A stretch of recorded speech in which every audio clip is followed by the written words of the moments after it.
ஆண்டவராகிய இயேசு கிறிஸ்துவின் நாமத்தில் அன்பின் வாழ்த்துக்கள். இன்றைக்கும் உங்களோட ஆண்டவருடைய வார்த்தையை சில நிமிடங்கள் பகிர்ந்து கொள்றதுல நான் ரொம்ப சந்தோஷப்படுறேன். அதுக்கு முன்னாடி ஒரு குட்டி கதையை கேட்கலாமா? அது ஒரு புதிய நாள், சூரியன் அழகா உதிச்சு அதனுடைய பிரகாசத்தினால பூமி அப்படியே நிரம்பி இருந்துச்சு. அப்போ ஒரு அழுக்கடைஞ்ச ஒரு சாக்கடை, அந்த சாக்கடையில இருக்கிற ஒரு துளி அழுக்கான ஒரு டிராப் என்ன செஞ்சுச்சு, அப்படியே மேல அண்ணாந்து பார்த்துச்சு. பார்த்தா மலை உச்சியில ஒரு துளி தூய்மையான ஒரு நீரை பார்த்துச்சு, பனித்துளிய பார்த்துச்சு.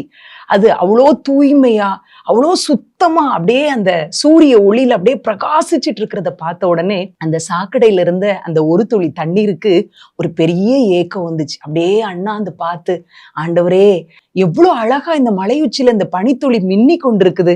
நானும் இவ்வளோ அழுக்கடைந்த ஒரு சாக்கடையில, நாற்றம் மிகுந்த சாக்கடையில இருக்கிறேனே, என்னுடைய வாழ்க்கை இப்படி மாறாதா, நானும் இப்படி மின்ன முடியாதா அப்படின்னு சொல்லி ஏக்கத்தோட ஆண்டவரை நோக்கி ஒரு ஜெபம் செஞ்சுச்சான்.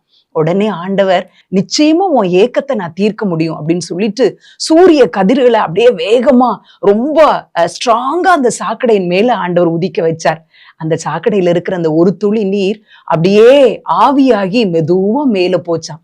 மறுநாள் காலையில சூரியன் உதிக்கும் போது நேற்றைய தினத்துல அழுக்கா இருந்த அந்த சாக்கடை நீர் அடுத்த நாள் அழகா அந்த மலை உச்சியில பனித்துளியா மின்னி கொண்டிருந்துச்சான். பாத்தீங்களா, ஒரு சாக்கடையில இருக்கிற ஒரு அழுக்கான அசுத்தமான இடத்துல இருந்த ஒரு துளி நீர் கூட மறுநாள் சுத்தமானதா, தூய்மையானதா, பிரகாசிக்க கூடியதா மாற முடிஞ்சிச்சு. அதே போலதான் இன்னைக்கு நம்முடைய இருதயத்திலையும் நிறைய அசுத்தமான எண்ணங்கள், நம்முடைய சிந்தனையில பாவமான காரியங்கள், ரொம்ப நாற்றம் எடுக்கிற காரியங்கள் நிறைய நம்முடைய உள்ளத்துல இருந்து கொண்டே இருக்கலாம். ஆனா எப்பயாவது ஒரு நேரம், ஐயோ நானும் பரிசுத்தமா வாழ முடியலையே அப்படிங்கிற ஒரு ஏக்கம் உங்க உள்ளத்துக்குள்ள இருக்குதா அப்படின்னா, அந்த அழுக்கடைந்த நீரை சுத்தமாய் மாற்றின தேவன் உங்களுடைய ஏக்கத்தை அறிந்து உங்களையும் தூய்மைப்படுத்த அவர் வல்லமை உள்ளவராயிருக்கிறார். நீங்க விசுவாசிக்கிறீங்களா? எந்த மனுஷனையும் பிரகாசிப்பிக்கிற மெய்யான ஒளி, யாரெல்லாம் அவரை நோக்கி பார்க்கிறோமோ அவங்க முகத்தை அவர் பிரகாசிப்பிக்கிற தேவனாயிருக்கிறார். வேதத்துல இளையகுமாரனுடைய ஓமையை நம்ம வாசித்திருக்கிறோம்ல. அந்த இளையகுமாரனுடைய நிலை எப்படி இருந்துச்சு? சாக்கடையில இருக்கிற பன்றிகளோட சேர்ந்து நாற்றம் எடுக்கிற வாழ்க்கை தான் இருந்துச்சு. அந்த நாற்றத்துக்கூடயே தான் அவர் இருந்துட்டு இருந்தார்.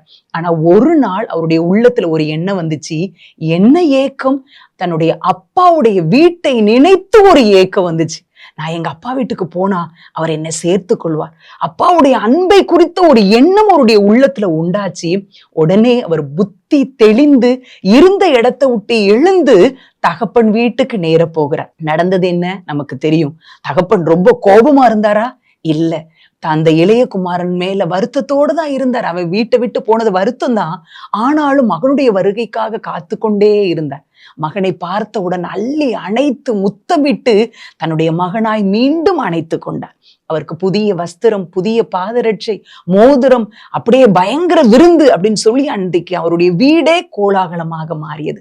இந்த வார்த்தையை கேட்டுக்கொண்டிருக்கிற நீங்க சிந்தையில, இருதயத்துல, வாழ்க்கையில, என் சரீரத்துல கூட கரைப்பட்ட ஒரு வாழ்க்கை வாழ்ந்து கொண்டிருக்கிறீங்களா? ஒரு நிமிடம் ஏக்கத்தோடு நம்முடைய அப்பாவை நோக்கி பாருங்க. ஆண்டவரே, நான் சாக்கடையில இருக்கிற ஒரு வாழ்க்கை வாழ்றேன். என் சரீரத்தை நான் தூய்மையா நான் காத்துக்கொண்டு நினைச்சேன். ஆனா அது கூட கரைப்பட்டு போயிருச்சு. ஆண்டவரே, நீங்க என்னை சுத்தப்படுத்துங்க.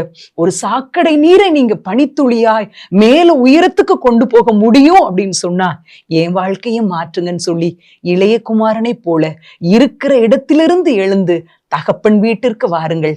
நிச்சயமாய் அவர் உங்கள் வாழ்வை மாற்றுவார். எப்படி இது நடக்குமா? கேள்விகளை எல்லாம் கேட்டு உங்களை நீங்களே குழப்பிக்காதீங்க. அப்பா எப்பயுமே உங்களை ஏற்றுக்கொள்ள வாஞ்சியுள்ளவராயிருக்கிறார். இன்றைக்கு ஆண்டவர் சொல்லுகிற வார்த்தை, உங்களை நினைத்து குற்ற உணர்வுல அமிழ்ந்து கொண்டிருக்க வேண்டாம். என்னை நோக்கி வா, உன்னை அணைத்து கொள்ள, உனக்கு ஒரு புது வாழ்க்கையை கொடுக்க, நம்பிக்கையுள்ள வாழ்க்கையை கொடுக்க, அது மாத்திரம் இல்ல, இம்மையில ஆசீர்வாதமா வைக்கிறது மாத்திரம் இல்ல, மறுமையில் இருக்கிற நித்திய ஜீவனையும் கொடுக்க நான் ஆயத்தமாயிருக்கிறேன் என்று சொல்கிறார். இன்றைக்கு அவருடைய முகத்தை நோக்கி பார்ப்போமா? ஒரு நிமிடம் கண்களை மூடி நாம் ஜெபம் செஞ்சிடலாம். அன்பின் பிதாவே, இந்த புதிய நாளில் நாங்கள் உம்முடைய முகத்தை நோக்கி பார்க்கிறோம். வேத வசனம் சொல்லுகிறது, எங்களுக்கு ஒத்தாசை வரும் பர்வதங்களுக்கு நேராக என் கண்களை ஏறெடுக்கிறேன். வானத்தை பூமியை படைத்த கர்த்தரிடத்திலிருந்து எங்களுக்கு உதவி வரும் என்று சொன்ன வேத வசனத்தை நாங்க பிடித்துக் கொள்கிறோம். அப்பா, இன்றைக்கு யாரெல்லாம் இருந்த இடத்திலிருந்து என்னுடைய வாழ்க்கை சாக்கடையில் இருக்கிறத போல இருக்குதே, நானும் சுத்தமாக முடியுமா என்ற ஒரு ஏக்கத்தோடு இந்த வார்த்தையை கேட்டுக் கொண்டிருப்பார்கள் என்றால், நிச்சயமாய் அவருடைய வாழ்க்கையில ஒரு மறுமலர்ச்சி, அவருடைய வாழ்க்கையில ஒரு பரிசுத்தத்தை கர்த்தர் கொடுத்து ஒரு புதிய வாழ்க்கை அவர்களுக்கு தருவீராக என்று சொல்லி ஜெபிக்கிறோம். ஏக்கத்தோடு கேட்கிற ஒவ்வொருடைய வாழ்க்கையிலும் அற்புதத்தை செய்து மகிழ பண்ணுங்க. அப்படியே செய்ய போறதற்காக ஸ்தோத்திரம். இந்த நாள் முழுவதிலும் உடைய நினைவால் நிரம்ப செய்யுங்க. எங்க வாயிலிருந்து வருகிற வார்த்தை பிறருக்கு ஆறுதல் அளிக்கிற வார்த்தையாய், காயம் கட்டுகிற வார்த்தையாய் இருக்கட்டும்னு சொல்லி என்னையும் எங்களையும் ஒப்பு கொடுக்கிறோம். நீர் பொறுப்படுத்திக் கொள்ளும், வழி நடத்தும். இயேசுவின் மூலம் ஜெபிக்கிறேன் நல்ல பிதாவே. ஆமேன், ஆமேன்.